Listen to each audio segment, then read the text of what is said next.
Hey, what's up? It's your boys Blame Game. My name is Brandon. This is Nick. I'm getting a lot of questions lately on how we make our music, so we decided to start Quick Tip Tuesday. We're posting these to our socials, but the best place to follow along is going to be YouTube with full screen. This is episode number 1.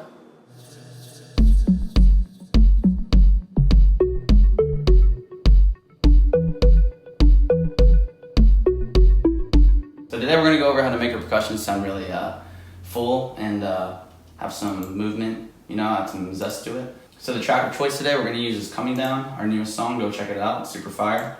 Here's a little preview.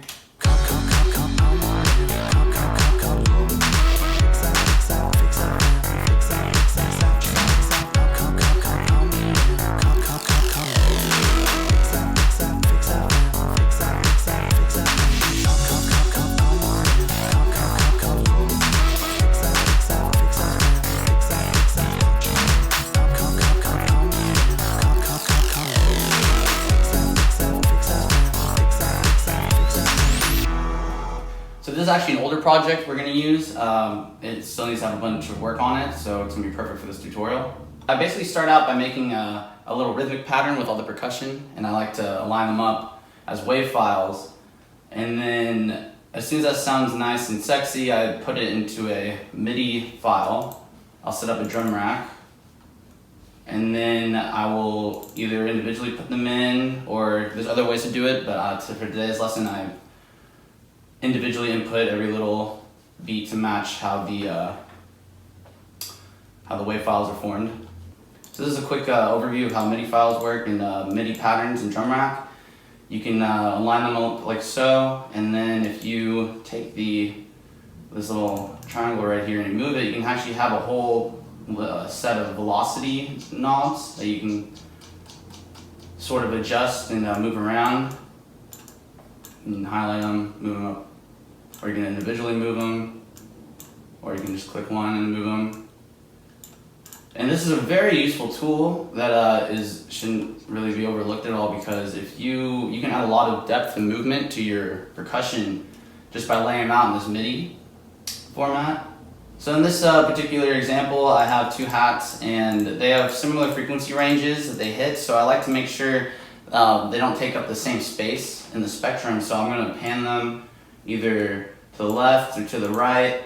And you can get really crazy with this stuff, because it really, I wouldn't really be limited to what you do. You might read some things online. You can put, they'll keep it at 30 max on each side, but if you have some crazy sounds, if you have like, up in the 50s, and it just really adds some stereo width to your track, the percussion.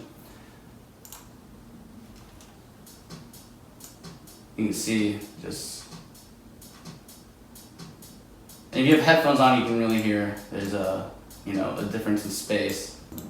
The way I like to look at the velocities is I like to have my closer elements, the ones I want to have nearer to the listener, I'll have those at higher velocities, and the ones in the back I'll have at lower velocities, because usually volume equates to depth and how you want to sound in that sense. So you have the stronger, more you have the stronger, more distinct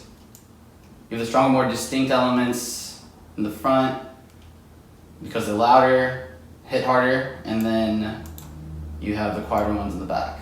So in this example, I'm going to put the hats kind of in the back. I don't really want them to stand out too much.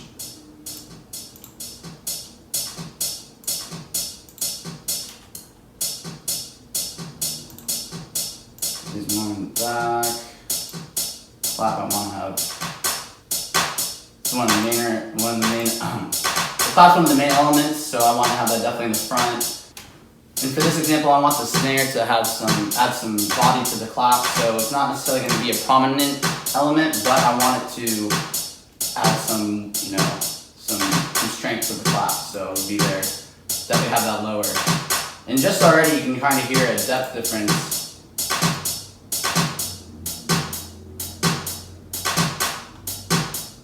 See, now the hat's a little too quiet, so I might want to turn them up a little bit.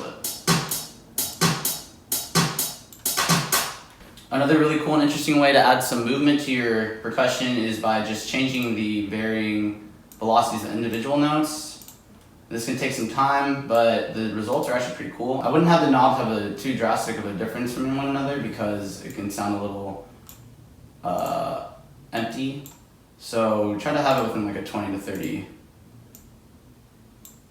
point range.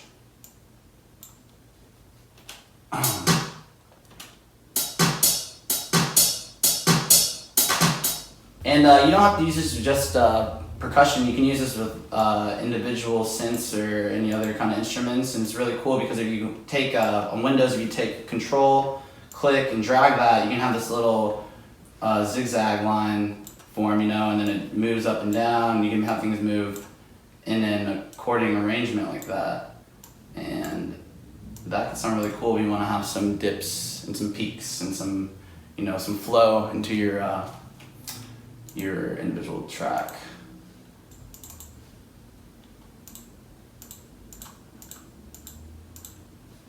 Similar to the hats, I also think that the snare and clap have a similar frequency ranges, so I'm going to try to move those a little bit. Not too much because I want those to be in the center and have those be more prominent in the song, but I also don't want them to collide or compete with each other, so the panning is very essential. Now, this next move is a little bit more of a pro gamer move. Still not that pro, but it's still pretty cool. Very useful. I learned this on a forum, so there's already a video tutorial on this. I'm sorry, I don't want to steal your thunder. Took a long time to find this one. So, you take the LFO tool on your drum rack, and your individual track on the drum rack, and then you can turn that on, and you'll get a series of options. For this, I'll take the retrig, turn it off, and the attack is basically how long it takes for the LFO to kick in, and you know, that varies depending on the track, how quickly you want it to start moving and stuff, and the frequency of the LFO rate, depending how quickly you want it to move and whatnot. I use the sample and hold because it's got some weird abstract shape to it. Don't really know what it means or what it does, but every other shape you're given is like a sine wave, square wave. I'm pretty sure that's a triangle, some slants, and then there's that thing. So, and the results are usually pretty cool because you can, for example, take the LFO and you can move it on the volume, for instance, and let's say for this individual track, clap. And if you have headphones on, you can definitely hear the difference in the panning with this LFO because it's basically moving, oscillating the LFO in different directions. And you up to 100, you can really hear a difference. And then if you move this random knob, things get really wild. Because then things just start moving at random. And then depending what you want to be 100, it'll be all over the place. And it's already adding some movement, as you can tell. You can do very different, you can also use this for the volume. Volume is very cool. Some things will get really loud, some things will get really quiet, some things will be just right. You can use it for the pitch and transposition. If you want things to sound really crazy and weird, I would use a transposition on something more like the hats or any like kind of higher elements.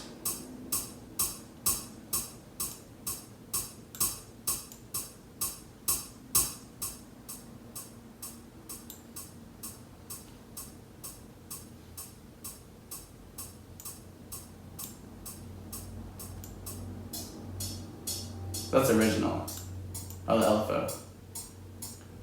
So you can use the LFO to change the pitch of the instrument, like so, as well, to tune it, whatnot. That's really cool. Individually, you can already start to hear a difference, but if you have every single instrument in that rack under the same function, you can really start to hear a crazy drum line, and that's really cool.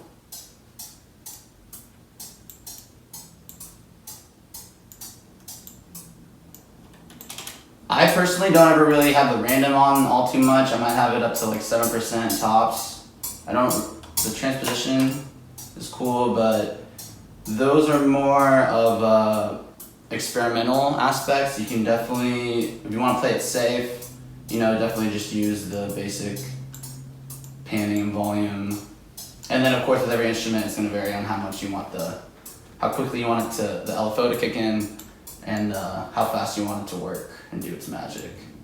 But sample hold, that's definitely the one you want to keep because it's just awesome. And then of course at the end of all this, I'm gonna end up layering a crap ton of stuff. So maybe like each snare, I'll probably have like 2 to 3 snares laid on top of each other, and then mix that out in the end game, and then have that all, blended together to make it sound thicker and more full too. Oh yeah, another key thing to remember is that all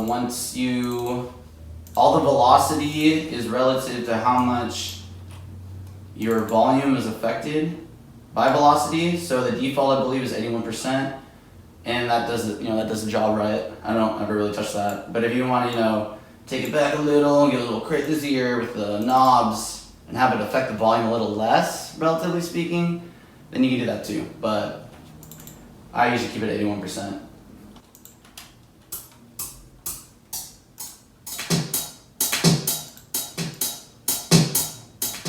So this sounds all over the place at the moment, but if you work it right and you get it clean, then it sounds really cool. And it's all about experimenting because, there's no set way to do any of this. You can try to follow all the guidelines as possible, but to get the best unique sound, you definitely gotta try and figure out what sounds cool and what doesn't.